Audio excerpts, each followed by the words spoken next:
Welcome to Chillin' 101. We hope this video helps. You'll start by ensuring the iPad Mini 2 is online and has enough battery. This prevents interruptions. Once done, back up your data to iCloud or to a computer so you can restore files later.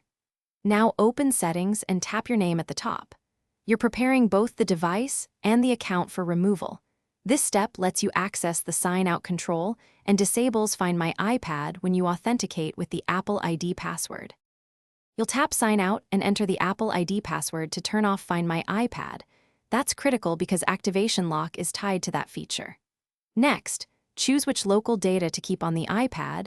Contacts and Safari can remain if you want. Then confirm Sign Out. The device removes iCloud data locally and severs iCloud services. Make sure you wait through the progress indicator so the removal completes cleanly before powering off or erasing. If you're handing the iPad to someone else, erase it next.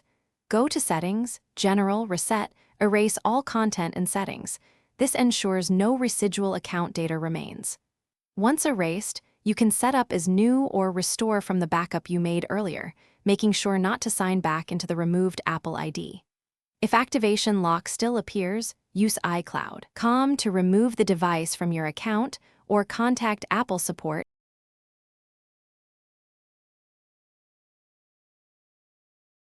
Thanks for watching. Consider subscribing if we helped you.